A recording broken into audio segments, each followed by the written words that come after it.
राजे ने अपनी रखवाली की। West Bengal board class 11 semester 2 की बहुत ही खूबसूरत कविता है, सूर्यकांत त्रिपाठी निराला जी द्वारा रचित। राजे ने अपनी रखवाली की। बच्चों, सबसे पहले कविता के आरंभ में हम लोग कवि के बारे में थोड़ी बात जान लें। सूर्यकांत त्रिपाठी निराला जी का जन्म रविवार के दिन 21 फरवरी 1896 में हुआ था और इनका जन्मदिन हमेशा ये बसंत पंचमी के दिन मनाते थे। बसंत पंचमी जिस दिन हम लोग सरस्वती पूजा वगैरह मनाते हैं,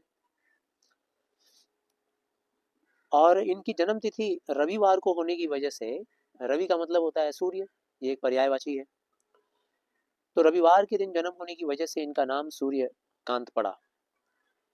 निराला जी छायावादी कवि हैं। छायावादी कवियों और कवयित्रियों में प्रमुख नाम सुभद्रा कुमारी चौहान, महादेवी वर्मा, रामधारी सिंह दिनकर जी, ये सब कवि उच्च कोटि के माने जाते हैं, शीर्ष पे माने जाते हैं छायावाद में। अब आइए हम लोग इस कविता के बारे में पढ़ें, जो कि एक बहुत ही सुंदर व्यंग है राजाओं और राजनेताओं के ऊपर। किसी भी काल, किसी भी युग के राजा और राजनेता, उनके ऊपर यह एक व्यंग है। व्यंग आप लोग जानते हैं ना, इंग्लिश में जिसे हम लोग कहते हैं आयरनी। तो यह एक व्यंग्यात्मक शैली में लिखी हुई कविता है, जो आम आदमी की आंख खोलने के लिए, उनके अंदर समझदारी लाने के लिए काफी है। कविता का शीर्षक है राजे ने अपनी रखवाली की। यहाँ राजे का तात्पर्य राजा या राजनेता, चाहे वो 5वीं सदी का हो, शताब्दी का हो, चाहे 25वीं शताब्दी का हो। सारे राजाओं और राजनेताओं का स्वभाव और चरित्र एक जैसा ही होता है, हर युग में, हर काल में। और वो कैसा होता है? खुद की सेफ्टी, खुद की सुरक्षा, ये उनका सबसे पहला काम होता है। जिन लोगों के बदौलत ये लोग राजा बनाए जाते हैं या राजनेता बनाए जाते हैं, वो लोग होते हैं आम जनता, आम नागरिक, हमारे और आपके जैसे।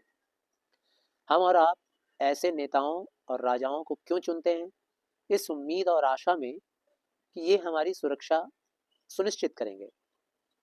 हम लोग इनके ऊपर भरोसा करते हैं कि ये हमारी दबी हुई आवाज को उठाएंगे, समझेंगे, हमारे जो रोजमर्रा के जीवन में समस्या है उसका निवारण निकालेंगे, और हम सुख और शांति से अपने परिवार के साथ रह पाएंगे। इसीलिए हम इन पर भरोसा करते हैं और इन्हें चुनते हैं। लेकिन होता यह है कि राज गद्दी पाने के बाद, नेता बनने के बाद, यही नेता, यही राजा अपनी सुरक्षा के बारे में पहले सोचते हैं, अपने भविष्य को पहले सुधारते हैं। और आम जनता जिसकी वजह से ये चुने जाते हैं या जिसकी बदौलत ये गद्दी पाते हैं, उस आम जनता को मुश्किलों में छोड़ देते हैं, कठिनाइयों को झेलने के लिए मजबूर कर देते हैं। इसी के बारे में कविता है। किला बनाकर रहा, किला बनाकर रहा, ये हर राजा, हर मंत्री में एक आम बात होती है कि जब वो राजगद्दी पा लेते हैं और शासन व्यवस्था की बागडोर जब उनके हाथ में आ जाती है, तो सबसे पहले आम जनता की जो टैक्स की वसूली होती है, वो करने के बाद उन पैसों से ये सबसे पहले अपने लिए किले बनवाते हैं, ऊंचे ऊंचे महल बनाते हैं, बंगला बनवाते हैं, उसमें नौकर चाकर, गाड़ी, सब चीज़ों से सुसज्जित कर देते हैं बंगले को। किला बनाकर रहा, बात तो यह थी कि आप हमें चुनेंगे तो हम आपके लिए पक्की मकान बनवाएंगे, बात तो यह थी कि हम आपके लिए राशन की व्यवस्था करेंगे। लेकिन अच्छा खाना, अच्छा पहनना, अच्छे घर में रहना, ये सबसे पहले राजा अपने आप का सुधारता है और आम आदमी को भूल जाता है। किला का मतलब यहाँ पर भवन है, घर है। बड़ी बड़ी फौजें रखी।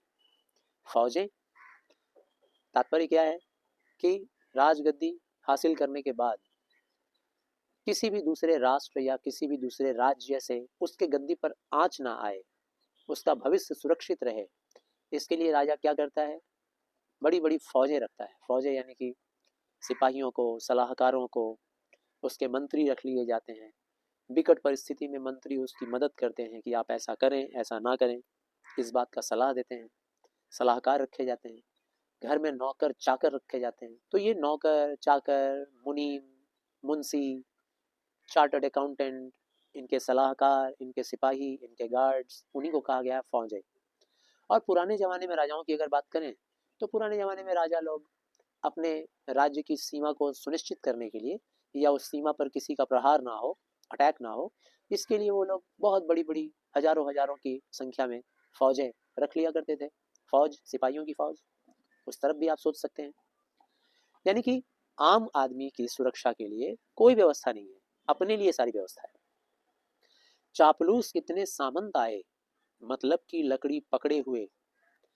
और ऐसा अक्सर देखा जाता है कि जब राजा राजगद्दी पा लेता है, राजनेता वोट, बड़ी संख्या में वोट हासिल करके जब राजगद्दी हासिल कर लेता है, किसी राज्य का मंत्री बन जाता है, विधायक बन जाता है, तब उस राजनेता से या राजा से अपना उल्लू सीधा करवाने के लिए, यानी अपने स्वार्थ को पूरा करवाने के लिए जितने उसके चापलूस दोस्त होते हैं वो सारे उससे चिपके हुए नजर आते हैं। सारे चापलूस, न जाने कितने सामंत, सब उसके गुणगान में, उसकी प्रशंसा में दिन रात उसके साथ चिपके रहते हैं। सामंत का तात्पर्य पुराने जमाने में जागीरदार हुआ करते थे, जमींदार होते थे। जैसे मान लीजिए आज के ज़माने में बड़े बड़े व्यापारी जो हैं, उद्योगपति हैं, मुकेश अंबानी, अडानी, ये लोग हमेशा बड़े बड़े मंत्रियों से चिपके रहते हैं अपना उल्लू सीधा करने के लिए, अपना बिजनेस का ग्रोथ करवाने के लिए। न जाने कितने चापलूस, न जाने कितने सामंत आए, मतलब की लकड़ी पकड़े हुए।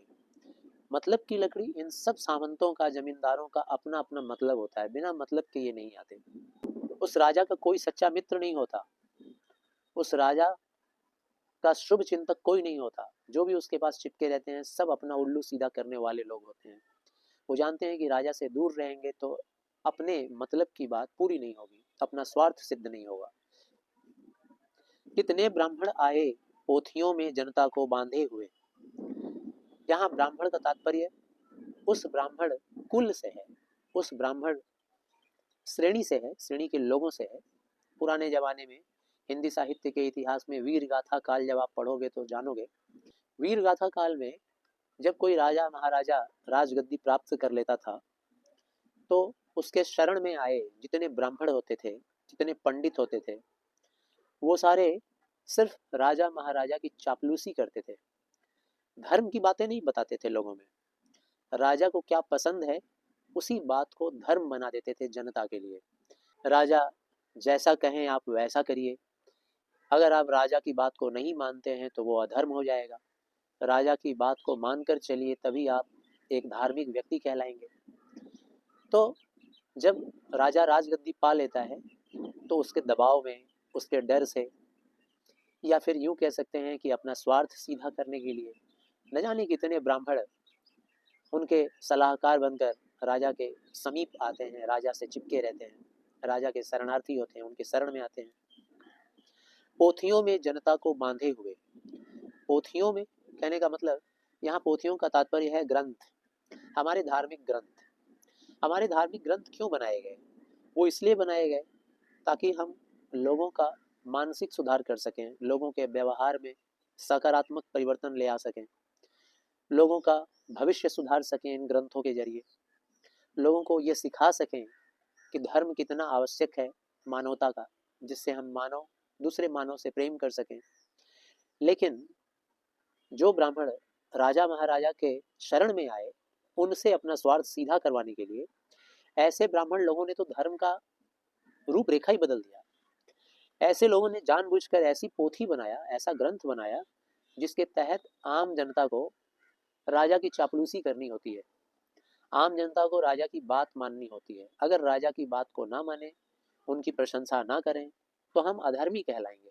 ऐसी ऐसी पोथियां लेकर आए और जनता की सोच को एक सीमा में बांध दिए, उस जनता की सोच को आगे नहीं बढ़ने दिए, उसे एक सीमित रूप से मतलब जनता की सोच को पूरी तरह से एक बाउंड्री लाइन के अंदर बंद कर दिए, सीमा रेखा में। कवियों ने उसकी बहादुरी के गीत गाए, लेखकों ने लेख लिखे। दो और लोग आ गए इसमें, अब एक कौन है? कवि। तो जो कवि लोग आए उस जमाने के, तो हिंदी साहित्य के इतिहास में वीरगाथा काल में जितने भी कवि आए, उन कवियों का मोटिव क्या होता था? उन सारे कवियों का मोटिव होता था कि वो राजा की प्रशंसा में ही सिर्फ कविताएं लिखे, क्योंकि वो राजा के शरणार्थी होते थे, राजा की शरण में आए हुए लोग। तो राजा की शरण में जब आप रहेंगे तो राजा जैसा कहेगा वैसा ही करना होगा आपको। तो कवियों ने उसकी बहादुरी के गीत गाए, ऐसी ऐसी कविताएं बनाए झूठी प्रशंसा कर करके। राजा अगर महान नहीं भी है, बहादुर नहीं भी है, तो भी उसके बहादुरी के बड़े बड़े किस्से, उसके बहादुरी के बड़े बड़े कारनामे अपनी कविताओं में उन लोगों ने लिखा, ताकि आम जनता उसे पढ़कर राजा से प्रभावित हो। हर जगह क्या देख रहे हो आप कि राजा खुद की रखवाली कर रहा है। अपने शरण में ब्राह्मण रख लिया, अपने शरण में कवि रख लिया, अपने शरण में पंडित, सलाहकार, सिपाही, सब कुछ खुद की व्यवस्था को मजबूत करने के लिए कर रहा है राजा। इसीलिए शीर्षक है राजे ने अपनी रखवाली की। लेखकों ने लेख लिखे। अब जब राजा राजगद्दी पर आ जाता है तो उसे जरूरत होती है अपने प्रभाव को और बढ़ाने की, अपना प्रचार करने की। तो एक राजा का प्रचार बेहतर ढंग से कौन करता है? तो कवि करता है, लेखक करता है। तो लेखकों ने भी अपनी भूमिका निभाई। लेखकों ने क्या किया कि ऐसे ऐसे निबंध लिखे, कहानियां लिखी, ऐसे ऐसे लेख, अनुच्छेदों को लिखा जिसमें राजा की प्रशंसा का गुणगान किया गया, राजा की बहादुरी दिखाई गई लोगों में कि कैसे हमारा राजा बहुत बहादुर इंसान है, कैसे वो सबको सुरक्षित रखता है। आम जनता के बारे में कोई बात नहीं हो रही। ऐतिहासिकों ने इतिहास के पन्ने भरे। राजा अपनी रखवाली में एक और व्यक्ति को अपने शरण में रख लेता है, और वो कौन होता है? इतिहासकार। ये इतिहासकार लोग जो होते हैं, ये अपने इतिहास लिखने के जरिए राजा का कुछ ऐसा चित्र प्रस्तुत करते हैं आम आदमी के लिए, आने वाली पीढ़ी के लिए, जिसे पढ़ पढ़कर आने वाली पीढ़ी उस राजा के बारे में एक विशेष विचार बना लेता है। जैसे हम लोगों ने अपने भारत के बारे में विचार बना लिया है। हम लोग अपने इतिहास में भारत के इतिहास को कम पढ़े हैं, मुगलों के इतिहास को पढ़े हैं, अंग्रेजों के इतिहास को पढ़े हैं, जिससे पता चलता है कि अंग्रेज काफी ताकतवर थे, मुगल काफी ताकतवर थे। भारतीय लोगों के बारे में पता ही नहीं चलता है कि हम कितने ताकतवर थे। ये बात अलग है कि हम थोड़े कामचोर थे, आलसी थे, जिसकी वजह से हम लोग गुलामी की जंजीर में बंधे रहे। ये सब हमारे इतिहासकारों का देन है। तो इतिहासकार जैसा लिखता है जिस राजा के बारे में, आने वाली पीढ़ी उस राजा के बारे में वैसी ही सोच रखती है। तो ऐतिहासिकों ने इतिहास के पन्ने भर डाले, क्या लिख लिख करके? राजा की प्रशंसा की गाथा लिख लिख कर इतिहास का पन्ना भर डाला। फिर राजा अपनी रखवाली में नाट्य कलाकारों को भी रख लेता है, रंगमंच, जिसे हम आज के डेट में थिएटर कहते हैं। फिर राजा अपनी रखवाली में नाट्य कलाकारों को भी रख लेता है, ताकि आप ऐसे ऐसे नाटक की रचना करें, ऐसे ऐसे प्ले और ड्रामा लिखें जिसमें उस राजा की वीरता और महानता की गाथा बताई जाती हो। जैसे आजकल मान लो कोई हम लोग ड्रामा देखने जाएं थिएटर में, तो जैसा ड्रामा देखेंगे वैसा इमेज हमारे अंदर बन जाएगा उस इंसान के प्रति, है ना। जैसे आजकल फिल्में बनती हैं मान लीजिए, तो फिल्मों में जो दिखलाया जाता है वैसा हमारे अंदर विचार बन जाता है। ठीक है, जैसे कश्मीर फाइल्स आ गया एक पिक्चर, ठीक, कोई आतंकवादी का पिक्चर आ गया, तो उसमें हम लोग जो देखेंगे वैसा इमेज हमारे अंदर बन जाता है, हमारे राजनेता के बारे में, हमारे मंत्री के बारे में वैसा आइडिया बन जाता है। ये फिल्में जो बनती है ना आजकल, इन फिल्मों को भी बनाने में हमारे नेता लोगों का ही हाथ होता है। वही कहते हैं डायरेक्टर्स को, प्रोड्यूसर्स को कि आप एक ऐसी फिल्म बनाओ जिस फिल्म में हमारी महानता बताई जाए, हमारी आ, हमारे बड़कपन को दिखलाया जाए, हमारी बहादुरी दिखलाई जाए। तो इस तरह से राजा अपनी रखवाली करता है। अब वो फिल्म जब रिलीज होगी तो उसको करोड़ों लोग देखेंगे और उस राजनेता के बारे में एक आइडिया बना लेंगे कि भाई ये तो बहुत महान है। तो उस जमाने में भी राजा ऐसे ही अपनी रखवाली करता था, नाट्य कलाकारों को चुन लेता था और उनको कहता था कि आप ऐसा नाटक बनाओ, ऐसा एक प्ले बनाओ जिस प्ले में सिर्फ मेरी बड़ाई हो, मेरी बहादुरी हो। रंगमंच पर खेलें और उस प्ले को रंगमंच पर खेलो, मतलब थिएटर में उसको प्ले करो। ठीक, एक्टर, डायरेक्टर, प्रोड्यूसर सब मिलके एक थिएटर में उसको प्ले करेंगे। जनता पर जादू चला राजे के समाज का, और ऐसा करने के बाद जनता पर जादू चल जाता है। भाई जनता को प्रभावित करना ही तो अल्टीमेट मोटिव होता है किसी राजा का, कि जनता को हम इस तरह मोटिवेट कर दें कि पूरी जनता सिर्फ मेरे को महान माने, पूरी जनता मुझे महान माने, मुझे प्यार करे और फिर से मुझे राजा बनाए। तो राजा इस तरह से रखवाली करता है, जनता के ऊपर जादू चलाता है। राजे के समाज में यानी अपने ही समाज में लोगों को वशीभूत कर लेता है राजा। क्या क्या करके? अपने अनुसार ब्राह्मण को रखता है, अपने अनुसार कवियों को रखता है, लेखकों को रखता है, इतिहासकारों को शरण देता है, अपने अनुसार नाट्य कलाकारों को भी शरण देता है, रंगमंच बनवाता है अपने ही अनुसार। और ये सब कुछ क्यों करता है? अपनी रखवाली करने के लिए। लोक नारियों के लिए रानियां आदर्श हुई।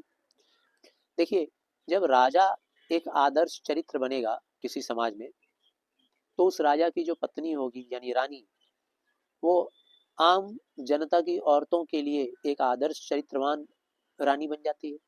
लोगों के लिए राजा और महिलाओं के लिए रानी एक आदर्श चरित्र बनती है। तो लोक नारियों, जैसे हमारे घर में हमारी माताएं, हमारी बहनें, हमारी पत्नी, ऐसे आप लोगों के घरों में भी आपकी मम्मी, आपकी बुआ, आंटी, ये लोग लोक नारियां हैं। तो इन लोक नारियों के रूप में, मतलब लोक नारियों को कौन आदर्श नजर आता है? तो ऐसे राजाओं की रानियां, वो रानियां इन्हें आदर्श नारी नजर आती है। ऐसे पेश किया जाता है उन रानियों को। धर्म का बढ़ावा रहा धोखे से भरा हुआ। और धर्म को ये लोग बढ़ावा देते हैं, ऐसे राजा लोग। धर्म को बढ़ावा देने में भी इनका स्वार्थ होता है। धर्म का बढ़ावा देने में भी ऐसे राजाओं का अपना ही स्वार्थ होता है। धर्म के नाम पर ये लोग एक दूसरे को लड़ाते हैं, वहां भी स्वार्थ का खेल खेलते हैं। धोखे से भरा रहता है, यानी कि जहां देखते हैं कि बहुत बड़ा धर्म है, जहां देखते हैं ये राजा राजनेता लोग, जैसे मान लीजिए इनके राज्य में 100 लोग हैं, तो अब 100 लोग में से अगर 70% हिंदू हैं, तो वहां का नेता हिंदू का गेम खेलने लगता है कि हम हिंदुओं के लिए लड़ेंगे, और उस 30% को भूल जाता है जो अन्य धर्म के लोग हैं। जानता है कि अगर मैं हिंदू का नाम लेकर लड़ जाऊं तो ये 70% की वोटिंग तो मुझे मिलेगी, 30% नहीं भी मिलेगी तो कोई बात नहीं, मैं जीत जाऊंगा। अब हमारे पश्चिम बंगाल में जो मेजोरिटी है वो अब धीरे धीरे इस्लामिक बढ़ रहा है, मुस्लिम कम्युनिटी बढ़ रहा है, तो यहाँ पे मुस्लिम कम्युनिटी को ज़्यादा इम्पोर्टेंस मिल रहा है। ऐसा नहीं है कि ये नेता या राजनेता किसी भी हिंदू या किसी भी मुस्लिम या किसी भी सिख धर्म या बुद्ध धर्म या जैन धर्म के पक्षधर हैं, किसी के पक्ष में नहीं है। ये बस गेम खेलते हैं, धर्म के नाम पर लोगों को झूठा भरोसा देते हैं, धोखा देते हैं, और धोखा से भरा हुआ इनका धर्म का बढ़ावा होता है। ये किसी धर्म को नहीं मानते, इनका एक ही धर्म होता है, स्वार्थ का धर्म, अपना उल्लू सीधा करना। लोहा बजा धर्म पर, सभ्यता के नाम पर। लोहा बजा, लोहा बजने का तात्पर्य एक कटार का कटार से मिलना, एक तलवार का तलवार से भिड़ना, इसे कहते हैं लोहा बजना, यानी कि युद्ध होना। तो धर्म के नाम पे बड़ा बड़ा युद्ध करवा देते हैं ये नेता राजनेता लोग, सभ्यता के नाम पे भी युद्ध करवाते हैं। मान लीजिए कोई एक ऐसा मनुष्य का वर्ग जो कमजोर है, आर्थिक ढंग से कमजोर है, जिसका विकास नहीं हुआ है, उसको ये कहते हैं कि असभ्य है, और असभ्य के नाम पर उससे दूरी बनाते हैं, और हो सके तो उसके साथ युद्ध भी कर देते हैं कि ऐसे असभ्यों से युद्ध करो। भाई असभ्य है तो क्या हुआ, है तो इंसान। जैसे हमारे देश में ऐसे बहुत सारे संगठन हैं जो राज्य सरकार या केंद्र सरकार से ये लोग लड़ाई करते हैं, ऐसे बहुत सारे संगठन हैं। जरा गौर से सोचिए, एक तरफा मत सोचिए। ये जो संगठन है जो हमारे सरकारों से लड़ाई करते हैं, क्यों लड़ाई करते हैं? क्या इनको लड़ने का शौक है? नहीं, दरअसल इनकी कुछ मांगे होती हैं। जैसे मान लीजिए किसान आंदोलन, तो किसान आंदोलन एक ऐसा संगठन है जिसकी कुछ एक मांग है। अब वो मांग सरकार पूरी नहीं कर रही है, तो पूरी नहीं कर रही है तो सरकार इनके साथ लोहा बजा देता है, यानी युद्ध कर देता है। अब जब युद्ध कर देता है तो किस नाम पे किया? सभ्यता के नाम पे। सरकार ये कहता है कि ये लोग असभ्य लोग हैं, आतंकवादी लोग हैं, बुरे लोग हैं, झूठा डिमांड कर रहे हैं, मारो इनको, और उनके साथ लड़ाई कर बैठता है सभ्यता के नाम पे। कहीं धर्म के नाम पे लड़ता है, हिंदू मुस्लिम के नाम पे। खून की नदी बही, और खून की नदियां बह जाती हैं, किसका? राजा का? नहीं, राजा तो अपनी रखवाली कर रहा है। खून की नदियां बहती हैं आम जनता का, जो किसान है उनकी खून की नदी बहती है, जो सैनिक हैं उनका खून बहता है। ये सैनिक, ये किसान हम ही और तुम्हारे जैसे ही तो लोग हैं। हमने और तुमने क्या सपना देखा था कि सीधा साधा खा पाए, अपने परिवार को खुश रख पाए, इज्जत मिले, सम्मान मिले समाज में। बस यही हमारा छोटा सा ख्वाहिश था भाई। लेकिन इन राजाओं ने अपनी रखवाली करने की वजह से हम आम जनता को किसान बनाकर, कहीं सैनिक बनाकर लड़ाया, और लड़ाकर हमारे खून की नदियां बहाई, अपनी रखवाली की। ऊंचा ऊंचा किला बनाकर खुद को सुरक्षित रखा। आंख कान मूंद कर जनता ने डुबकियां ली, आंख खुली राजे ने अपनी रखवाली की। अब देखो यहाँ पर दो किस्म के लोगों की बात हो रही है, एक तो राजा की और एक तो आम जनता की।